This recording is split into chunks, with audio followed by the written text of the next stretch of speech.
Hi everyone, this is Predictive versus Preventative Maintenance. I'm Sawa. I'm Victoria. I'm Jamal. I'm Kimberly. And I'm JP. So our objective is to compare the effectiveness of predictive versus preventive maintenance studies for mechanical systems. This study will study and test with focus on key performance indicators such as system downtime, maintenance costs, and failure rates. Our key question is, can predictive maintenance reduce maintenance costs and boost system and equipment reliability compared to other methods/procedures? Background. So to give a little insight, we have like definitions between predictive versus preventive maintenance. So predictive maintenance is a data-driven approach to maintenance, use analytics and monitoring to allow companies to predict when a machine will fail, and then the servicing only happens when necessary. This is important because it helps save time and resources and decrease machine downtime. However, there is a larger cost upfront. For preventive maintenance, it's a routine planned approach where parts are serviced on a time-based system. So this is a method that most companies use, but however, this leads to unnecessary servicing, which causes machine downtime and also it costs time and resources. So limits of current practices. So managing a life cycle of an equipment is key to maintain a competitive edge in the market. As said before, most companies do prefer preventive maintenance. However, this approach doesn't depend on real-time factors. It's just a routine-based approach. Therefore, maintenance is done when it's necessary, which is an inefficient use of time, money, and resources. Our prior research, we had worked with a different group that does preventative and predictive maintenance from THK. Next slide. Um, Significance and potential impact, saving in energy costs, labor, and time in the long run, machine optimization. Some sort of benefits will be able to help prevent engineering failures and disasters, minimizing risk and losses, ensuring greater in safety and reliability. Um, Customer value was less investment in cost repairs, unnecessary focus on enhancing product while reducing downtime and repair costs, and economic benefits, long-term saving from reduced maintenance costs and extended lifespan methods. So on our test run, So, we are testing the maintenance methods on an animatronic model, where we will be comparing one wing to another in terms of predictive and preventive maintenance, while one wing will be applied with a sensor and a accelerometer with an XYZ configuration, collecting data from the servos and maintenance. And the other wing will just be, uh, I guess, a control variable and seeing like how it can lifespan and cycle. Some equipment that we use is the Arduino, breadboard, a accelerometer, a 5D power supply, copper wires, SD, line D microservice, and some 3D printers assembly parts. So this is the setup of our experiment. For the preventative wing, we ran the servo for a day, and then the plan was to switch out the servo with a new one, and then look at the servo and collect any data or any of the failures that happened. And then for the predictive side, we plan to attach the accelerometers to the servo, run the servo for a day again, and then monitor and check the data using software in real time. If the sensor shows a failure, then we know it's time to repair this or service the mechanism, and if it doesn't, then we just leave it alone until it fails. And then at the end, we're supposed to compare the data of each one and see which one is the most efficient.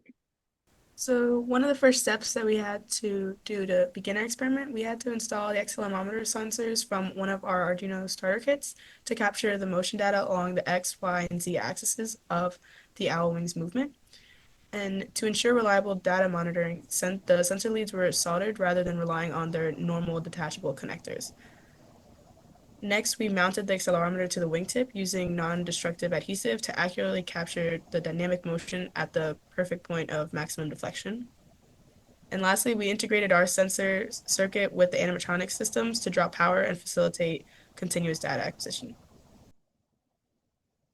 So for our monitoring strategy, we use sensor data to predict and recommend maintenance when needed.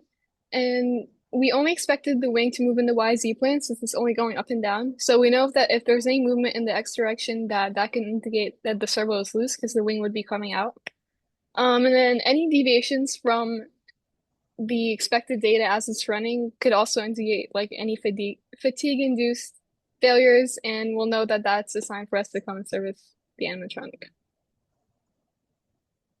Here's the schedule that we came up for ourselves to keep the project on track. The one that you see on top is for our project.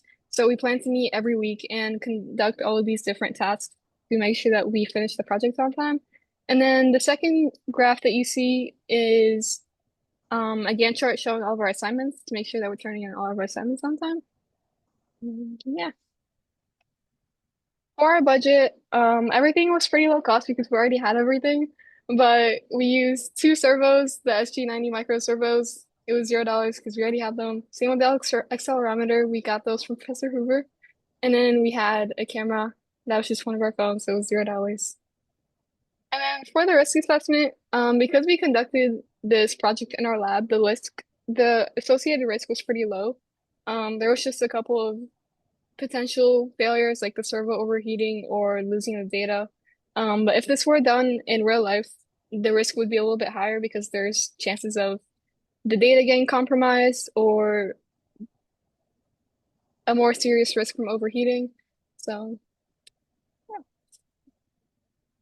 To look over the data, we use Python to build a machine learning classifier algorithm using the acceleration data that we got from our experiment. And the goal was to predict the failure conditions based on whatever motion pattern we were seeing. So we simulated different labels and trained, or we simulated different label and trained data that we were able to use in a neural network to detect when different potential failures or values exceeded some thresholds that could represent faults like overheating or motion strain or just the servo just losing its life over time. So we benchmark our algorithm with some public data from Kaggle and some other resources, but it was really hard to compare it because we didn't have a lot of historical data, just because our model is just custom made and it was a very specific application. So in the future, we will continue to refine our Python algorithm by incorporating new experimental data and keep training the model with our data. And then we will try to have a similar strategy where we also keep track of all the failures that happen in both servicing like plans, both the preventative maintenance and the predictive maintenance, to be able to track when a failure, for example, like an air leak or like the servo just failing or the gears wearing out, causes some other issue later on. So I guess our learning was that comparing the fixed schedule or the preventative maintenance with the predictive maintenance was beneficial. And then with that, we were able to calculate some total downtime for each method. And the predictive maintenance consistently told us that it would lead to less downtimes. But again, with the lack of data we have, we would prefer to continue to redefine the model and get more data with maybe the same or having different experimental setups to have more broad data in general. And then that leads to the results. There we go.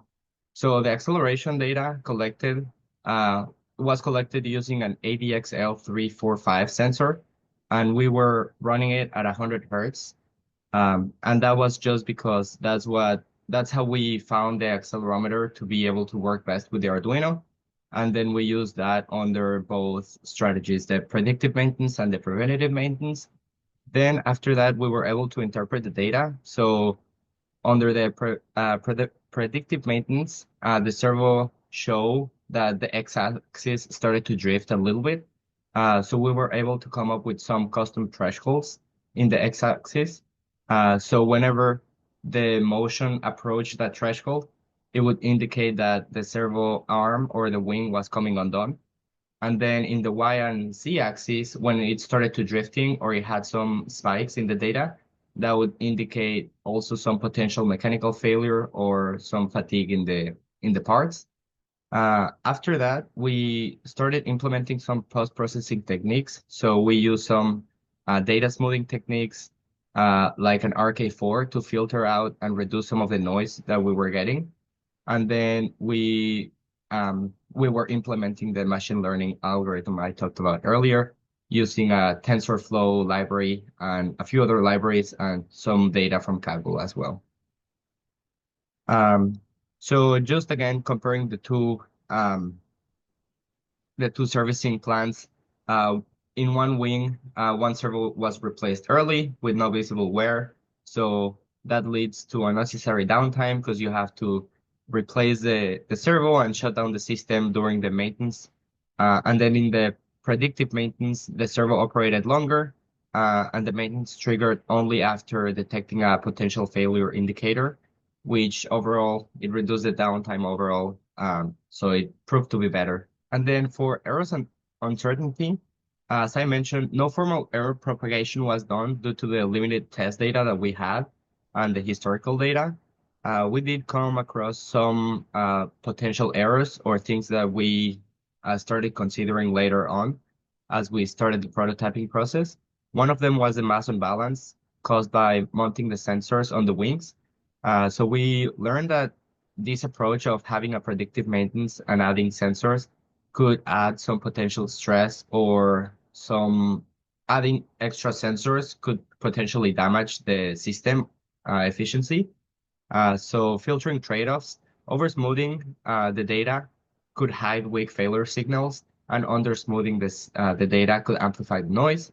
And our LSTM model was very sensitive to false positives, again, due to the low data size and some environmental disturbances like cable bumps or hitting the table or other vibrations. So we had some limitations like having just one singular prototype working at a time. Again, very few failure modes that we could test. Uh, because we didn't have too much time for testing. We couldn't test for fatigue in the wing or some of the other parts. We were just relying on the servo to fail. And some other uncontrolled variables like the time or not the time, the voltage, the temperature, and the lack of redundant sensing. For the uncertainty analysis of our project, it was kind of hard to do due to the nature of predictive maintenance. It requires a lot of historical data and trend analysis of the system. And for our experiment with our custom model and the way that we're running it, we don't have a lot of baselines to compare our results to for an uncertainty analysis. However, in the future, with continued data collection, we could establish reference patterns and use these to identify common failure modes and the data trends that would precede them so that we could infer when a failure would occur. We could also correlate the sensor data with known operational states to know if the servo isn't working as functionally as it has in the past and do the necessary maintenance to get it back up to optimal operation. And also, once historical data is available, we can then create statistical models and uncertainty propagation methods to evaluate the reliability of our predictions and improve the sensitivity of our monitoring system.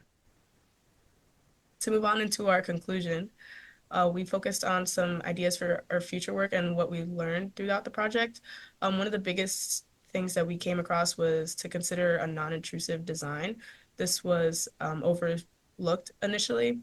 Our sensor placement shouldn't have compromised our system integrity and alter the mechanical performance. This was one of the failures that we ran into. So that is just something that we should have kept more in mind, is like evaluating the structural compatibility of our test design with our system. For example, in our case, the wing couldn't support the additional stress of the mass, and also the animatronics circuit system also didn't have a lot of power to ensure reliable sensor operation. So we did have to power off the head that would also rotate to ensure that it was getting enough voltage to our accelerometer. This is a big industry implication because a huge concern for initiating predictive maintenance is if it will compromise the integrity of the existing system. So this is definitely a big lesson to learn if we ever want to reintroduce predictive maintenance, as we go forward in our careers. For future work, we should definitely conduct a full system analysis to ensure that we develop a non-destructive and low-impact monitoring solution. So some of the outcomes that we got into was predictive maintenance can effectively minimize unnecessary repairs and downtime using real-time sensor data if used appropriately. And the x-axis acceleration trends are reliable indicators of our mechanical instability. Initially, we did think that they were a redundant data to see, but it actually was a key indicator for when our wing did fail. We learned that later.